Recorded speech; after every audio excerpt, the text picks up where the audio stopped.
The psychologist Bruno Bettelheim wrote a book in 1987 called A Good Enough Parent. He says that in order to raise a child well, one ought not to try to be a perfect parent, as much as one shouldn't expect one's child to be or to become a perfect individual. Perfection is not within the grasp of ordinary human beings, he says. And that's what today is about. Realizing that perfection is not within the grasp of ordinary human beings, nor do we want to waste our time trying to attain it. For all of you out there who are parents, grandparents, carers, or educators, and for those of you who are childless or who've wanted children and helped parent others' children, rest assured there is no perfection or perfect path. We're all perfectly imperfect in our own unique humanity. And as those of us who've ever been children at one time or another might remember, parenting a human is no walk in the park, particularly during a pandemic. The New York Times tells a story of a group of depleted mothers who met in a New Jersey park last September when they realized that their kids wouldn't be going back to in-person school. Stuck in small apartments, working from home, while homeschooling their children, trying to hold their relationships and lives together, these mothers stood socially distanced in a circle in the park. Now, you're probably thinking that they gathered to talk and be creative and come up with ideas to support each other. But no, that's not what happened. They screamed their lungs out. They couldn't stop. They just screamed until they were too tired to scream anymore. They were stretched so thin, pulled in so many directions, frustrated and worried about the toll the pandemic was taking on them and their families. And so they just screamed and likely shed a few tears. Many women have had to put their careers on hold as we revert to 1980s levels of women in the workforce. The New York Times tells us that almost 1 million mothers have left the workforce, with Black mothers, Latina mothers, and single mothers among the hardest hit. These are tough times, even for the most seemingly holding it all together parents, but particularly for the marginalized and essential workers. And it's really tough right now for many of us as we approach the 1-year anniversary of the lockdown in a couple of weeks. Our children also are experiencing huge stress. They're cut off from their friends, mostly doing school online, and not being able to get out and play and socialize as normal is taking its toll. Many children and young people are struggling with depression, anxiety, and stress as they look at an uncertain future that doesn't seem to hold hopeful possibilities. So, how do we know if we're being a good enough parent? Especially during tough times when we feel like we might be losing it ourselves. How do we know if we're doing okay as parents despite seeming evidence to the contrary? We know parents, teachers, and caregivers play a vital, influencing role in shaping children. We know we play some part in creating citizens of the future, at least in the nurture part of the nature-nurture equation. Yet sadly, parenting is so barely supported by our social services, our schools and institutions. We're taught math and history, English and physics and biology at school, but almost no school prepares us for the most challenging of jobs: how to raise and care for the next generation. Even though this is one of the most impactful things that we can ever do with our lives. When I was pregnant with my son, I studied everything I could about pregnancy and childbirth. But when Gabriel was born, I realized, other than instinct and the daily functions of feeding and changing my child, I had little to no knowledge of how to raise this new being in a psychologically healthy way. How would I nurture him without unconsciously passing on my own wounds from childhood? How could I raise him to be all that he could be? How could I instill my values of love and kindness and caring for others and help shape a contributing member of society? The task seemed daunting. So I dove into books and trainings, and I studied to be a parent coach. We often teach what we most need to learn, don't we? So before long, I was working with parents and passing on what I'd learned through parent talk and connection parenting classes. And I started parent support groups and began to see I was not alone in bumbling through the early years of parenting, not knowing how to deal with each new change and challenge. And as parents brought their questions to me, should I let them cry it out? Or what do I do when they're having a tantrum in the store? Or what about when they answer back and won't listen to me? I realized there's no one-size-fits-all formula, no perfect solution for how to parent in the best way.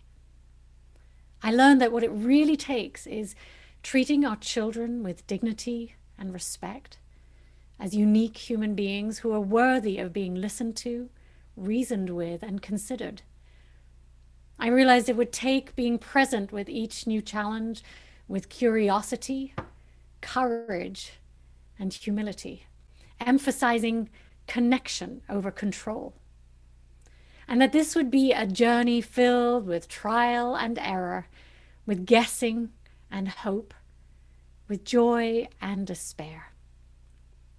Like life itself, I would need to show up again and again with an open heart and willingness to try anew each day, while granting myself a huge dollop of self-compassion. Parenting calls us to our growing edge all the time, doesn't it? At least it does for me. Just when you think you've figured it out, kids change and present us with a new challenge. I believe it's children's role to teach us what it means to love. In no other relationship in our lives are we as bound and connected. We can't divorce our children when we struggle in the relationship, when they're difficult or we can't control them and we don't know what to do. We can't wave a magic healing wand when they're sick or they're hurting to make things better. We can't stop them from individuating and making choices which may be harmful to themselves or others. We can't save them as they get older and veer down a precarious path. Daily, we may be asked to face someone not listening to us, possibly not respecting us, even doing the opposite of what we ask. Daily, we're being called to listen, empathize, and stretch to embrace another's worldview. Daily, we're challenged to show up with a fresh mind and heart, willing to not be right or in control. And daily, we're asked to keep trying, to keep being open, and to keep loving. We're probably never going to forgive as much and try as hard as we do with our children, even when our kids are completely different from us and have opposite interests and ways of being. Meanwhile, children also have that marvelous capacity to act as mirrors, reflecting back to us how we appear on the outside. They give us that gift of a perspective even our closest friends and partners are often afraid to share. And to top it all off, after all the years of work and love, we have to let them go. Trust they're going to be okay and let them fly the nest. Whew. If you take your job as parent seriously, it can be one of your ultimate spiritual lessons in life. It's the school of love. It's being willing to try and fail and then try again that makes us good enough parents. In fact, if you care enough to ask whether you're a good parent, you likely are. Imagine if you gave people a job description for parenting. Okay, you'll get little sleep, worry most days, and then you get to change stinky diapers for a few years. And you're on call as a night nurse and need to be prepared to clean up vomit on your work shirt, as well as a lifetime of messes, as Kelly just reminded us. You'll deal with power struggles and rebellion and illness and pain. And the longer you work at this job, the less power you're going to have. You'll ultimately have no control over what your charges decide to do with their lives or their health or their well-being. Plus, you'll feel like your heart beats outside of your body. You can never protect yourself or your child enough as you sense your own vulnerability, observing and experiencing the many risks your children face. Oh, and by the way, it's unpaid. It's an internship where you have to pay to play. Now, most people would turn down that job, wouldn't they? And yet, it's the thing that we're designed to crave, propagation of the species and all. And those meaningful moments of delight, of silliness, of play and connectedness, of love and hope make it all worthwhile, don't they? But my friends, parenting becomes even harder if you compare yourself to what or who you believe to be the perfect parent. There's no such thing. Despite all the mothers who show up with homemade cookies at soccer practice or who throw elaborate birthday parties with perfect homemade Thomas the Train cakes. Despite all the kids getting A's and writing symphonies and books before they're 10 years old.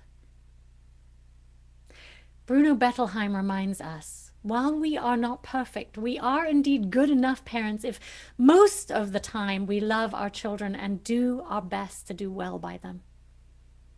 This wisdom or truth can protect us against the folly of reflecting that everything a child does reflects only upon us.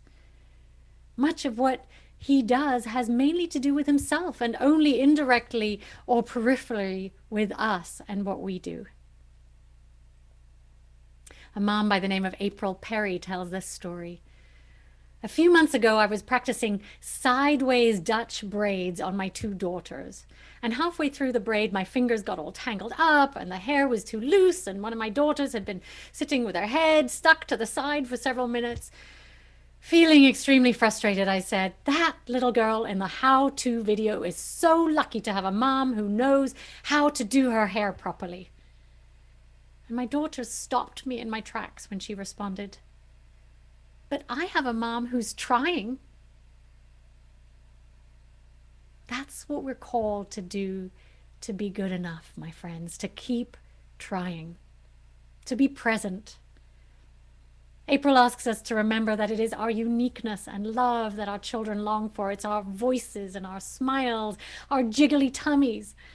Of course, we want to learn, improve, and exercise, and cook better, and make our homes lovelier, and provide beautiful experiences for our children. But at the end of the day, our children don't want a discouraged, stressed out mother who's wishing she were someone else.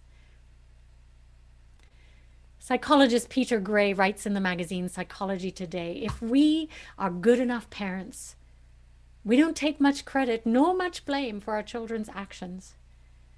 We just concentrate on understanding and helping where help is required. Now, of course, there are endless parenting theories and approaches, and most of them fall somewhere on the spectrum between authoritarianism on one side and laissez-faire on the other. Should you be authoritarian and insist that your children do what you say until they leave home at age 18 because you know what's best for them? Or should you be more permissive and work on connecting with your youth rather than controlling them? My theory is that unless you've taken a deep dive into how you were parented, you might unconsciously repeat the same patterns. So parenting from a place of deep self-inquiry, humility, and reflection seems to make the most sense to me. We're making it all up most of the time anyway. Psychologist Jan Iverson has a wonderful theory for what makes a good enough parent. She shares on her website, selfconstruct.com, that there are 5 fundamental tasks of parenting.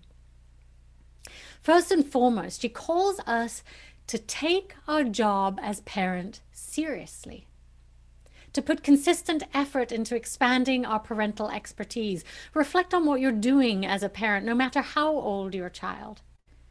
Any job worth doing involves learning. And she even encourages us to take our own aging and dying process seriously as a model for our children. Secondly, part of taking our job seriously, she says, involves us holding ourselves accountable. We took this job on. We chose it. Kids don't need parents to be without fault, but they do need them to be accountable. Parenting is impossibly difficult, she writes. The job is going to involve lots and lots of mistakes because parenting is happening in a time and history that is only now unfolding with unique participants who are constantly changing. No biggie, she says. It's also critically important to be willing to apologize and own our mistakes when we make them as part of that accountability. Thirdly, she suggests to find the child delightful and help them feel uniquely wonderful, as Pablo Casals insisted in our chalice lighting reading earlier. Gazing at and listening to your child are important ways to communicate that. Although you might say, well, of course I find my child delightful. What Iverson is saying here is that evident delight can lead to good psychological growth and well-being. Showing interest in their lives, even if those interests are far from your own, is important. I read an article recently about a mom who sat down with her teenage son to learn all about one of the shooting video games that she detested just so that they could connect. And it brought them closer. I aspire to that kind of parenting, and I'm still determined to do that one day. As part of the delight, catch your children being good, Iverson says, rather than focusing continually on what they're doing wrong. This is also promoted in the nurtured heart parenting and teaching approach. The more we focus on and point out what is done well and how they're being good, the more children will get attention for good behavior and want to get more of that kind of attention. As the fourth characteristic, Iverson encourages us as parents to live our own lives to the fullest and explore who we are meant to be in life. Being fulfilled in our own lives is a great model for our children. As your child matures, Iverson invites parents to be the lighthouse, not the Coast Guard. Shine the light on areas of importance, but don't hover and check on everything. Get engaged with your own life so you don't over-police your child's. And finally, Iverson asks us to work on our own adult relationships, your co-parent, partner, colleagues, and friendships, in order to model that relationships take work and dedication, humility and courage. It serves children to see that relationships don't necessarily just happen the way we see them in the movies or on TV, that they take work and commitment. So condensed, she says, these 5 tasks are: see them, think about them, admire them, impress them, and free them. Those are great tools for parenting, and I encourage you to check out her website for more details. However, I promised that we would find a sense of being good enough in this service, that we wouldn't come away with feeling we have to do even more. So how to do that? When everything is hard and I feel like I'm failing as a parent, which happens regularly, and I'm not living up to my ideals, it helps me to remember this simple breathing technique, and I think I've shared it with you before.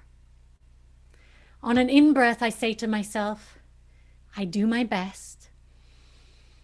And on an out-breath, I say, I let go of the rest. And really feel your body and mind melt as you say, I let go of the rest. So in the midst of a challenging day, just take a few moments and practice that. Let's do it together a couple of times right now. Breathing in, I do my best. Breathing out, I let go of the rest. Breathing in, I do my best.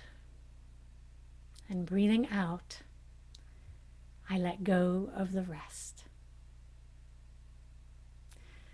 Maya Angelou wrote, "Do the best you can until you know better. Then, when you know better, do better." My friends, in a nutshell, parenting is both joyous and hard, rewarding and taxing.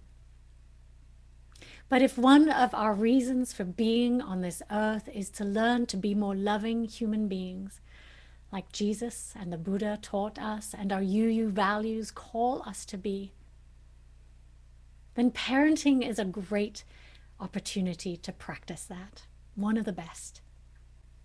And for a toolkit to help us on that spiritual journey, I leave you with a few questions that we can ask ourselves, some ideas to reflect on in our quest to be good enough parents.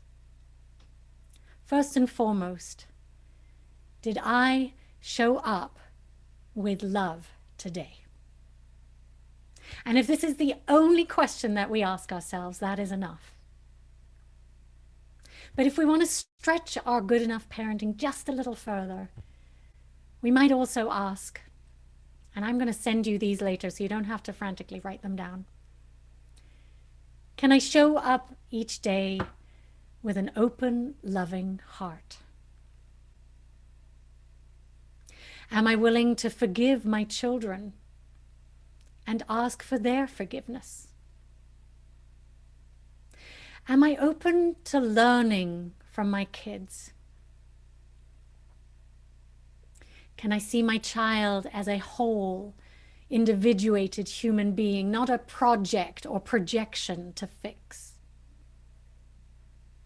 Can I offer choices but not be attached to the choices that they make? Am I seeking to connect rather than control? Can I respect and find delight in my children? Am I doing the work of reparenting myself and growing my own wisdom? And can I try again, even when it's hard? If you can say yes to one or more of these questions, my friends, rest assured you are good enough. And I'll put those questions in an email to you later if you want to revisit them and practice with them. I close with an excerpt from a poem by Julia Fehrenbacher called "Hold Out Your Hand." You matter. You are needed, empty and naked, willing to say yes and yes and yes. Stop asking, am I good enough? Ask only, am I showing up with love? May it be so.